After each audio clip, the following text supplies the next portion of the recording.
أعوذ بالله من الشيطان الرجيم. بسم الله الرحمن الرحيم.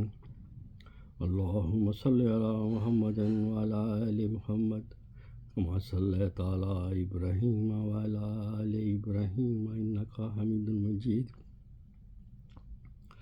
اللهم بارك على محمد وعلى آل محمد كما باركت على إبراهيم وعلى آل إبراهيم إنك حميد مجيد. أما بعد فأعوذ بالله من الشيطان الرجيم. بسم الله الرحمن الرحيم.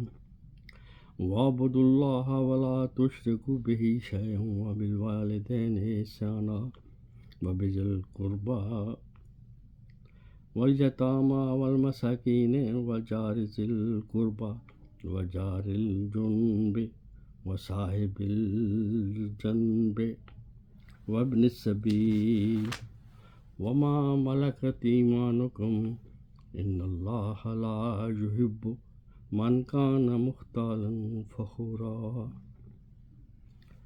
یہ سورہ نساء کی آیت نمبر 36 ہے جو میں نے آپ کے سامنے تلاوت کی. اب اس کا ترجمہ سماعت فرمائیں. اور تم سب اللہ کی بندگی کرو اور اس کے ساتھ کسی کو شریک نہ بناؤ. ماں باپ کے ساتھ نیک برتاؤ کرو.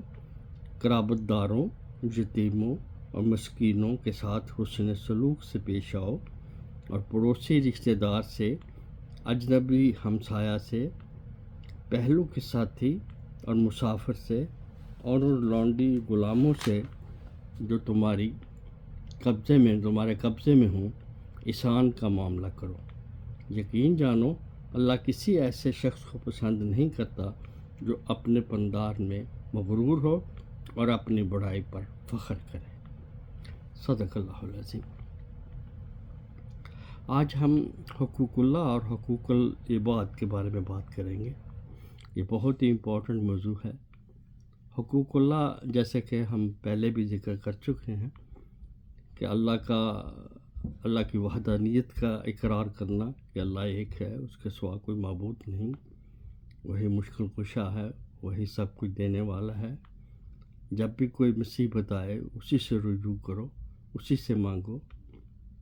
اور نماز ہے، روزہ ہے، حج ہے، زکوٰۃ ہے، یہ سب چیزیں حقوق اللہ کے بارے میں آتی ہیں. ان پر اللہ کا حق ہے اور ہمیں ان کو ادا کرنا چاہیے اور پورا کرنا چاہیے. اس کے بعد حقوق العباد ہیں جن میں سے سب سے پہلے والدین کا ذکر آیا ہے. قرآن پاک میں 5 مرتبہ اللہ کے حقوق کے بعد فوراً ماں باپ کا ذکر آیا ہے. تو ہم سب کو اپنے ماں باپ کا احترام کرنا چاہیے اور ان کی کسی بھی، جیسے کہ قرآن پاک میں یہ ہے کہ اگر وہ بڑھاپے کو ایک یا دونوں پہنچ جائیں اور تم ان کو اف بھی مت کہو. اف، یہ کیا ہوا، یہ آپ نے کیا کہہ دیا، یعنی یہ بھی کہنے کا حکم نہیں ہے. اسی طرح ہم سب پر یہ لازم ہے کہ ہم اپنے حقوق العباد کا بھی خیال کریں. جو بھی ہمارے ارد گرد ہیں، ہمارے بہن بھائی ہیں، ہمارے رشتہ دار ہیں، برادری کے ہیں یا دوسری برادری کے ہیں، سب پر جو بھی حق ہے اس کو ادا کرنا چاہیے. کسی کے ساتھ زیادتی نہیں کرنی چاہیے. اگر کی ہے تو معافی مانگ لے. کسی کا حق کھایا ہے تو اس کو واپس کر دے. بہت تھوڑی زندگی ہے. مجھے اچھی طرح یاد ہے کہ میں بچپن میں جب میرے والد صاحب مجھے اردو والی اسکول میں پہلی جماعت میں داخلہ کے لیے لے گئے تھے، مجھے اور میرا ایک بھائی تھا. یہ اسلام اکرام اور اکرم ان کے سب سے چھوٹے بھائی تھے، ارشد ان کا نام تھا، جو بچپن میں ہی وفات پا گئے تھے. ان کو اور سخاوت شاہ جو ہے، تینوں کو لے کے پہلی جماعت میں داخلہ کرانے کے لیے لے گئے تھے. وہ منظر، وہ سین، وہ سب میری آنکھوں کے سامنے ہے اور آج بھی مجھے یاد ہے. اور اب جب کہ میں آلموسٹ 77 ایئر یعنی 77 سال اس بات کو ہو گئے، اور یہ ایسے گزرا ہے کہ پتہ ہی نہیں چلا کہ کب اتنا بڑا عرصہ ہم نے اپنی زندگی کا طے کر لیا۔ تو آخرت کی فکر کرنی چاہیے ہم کو۔ آخرت کی زندگی دائمی زندگی ہے، اسی پر ہمیشہ کی زندگی ہے، اسی کو اچھا بنانے کے لیے اللہ نے ہمیں موقع دیا ہے۔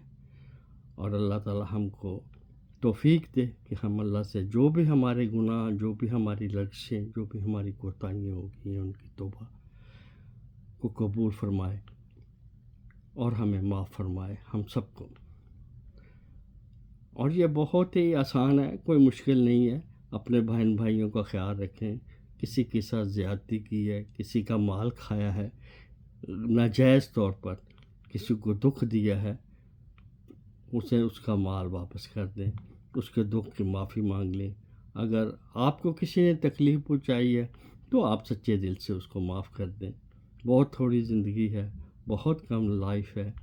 آخر کی کامیابی کے لیے ہم سب دعا گو ہیں اللہ تعالیٰ کے حضور کو ہم سب کو معاف فرمائے، ہماری لغزشوں کو دور کرے اور ہم سب کو توبہ کرنے کی توفیق دے، سچی اور پکی توبہ۔ وہ نہیں کہ توبہ کی پھر توبہ کی، ہر بار توبہ کی، میری توبہ سے بھی توبہ کر اٹھی، ایسی بات نہیں ہونی چاہیے۔ تو میں آپ سب سے التجا کرتا ہوں، درخواست گزار ہوں کہ آپ اپنے سب بہن بھائیوں کا خیال کریں، ان کا احترام کریں۔ اور نبی کریم صلی اللہ علیہ وسلم نے فرمایا کہ صحابہ کرام کے ساتھ مسجد نبی میں بیٹھے ہوئے تھے، تو آپ نے فرمایا تمہیں پتہ ہے مفلس کون ہے؟ حدیث کا مفہوم آپ کی خدمت میں عرض کر رہا ہوں۔ تو صحابہ کرام نے فرمایا جس کے پاس پیسے نہیں ہو، غریب ہو، کچھ کھانے پینے کو نہیں ہو، وہی مفلس ہے۔ آپ نے کہا نہیں۔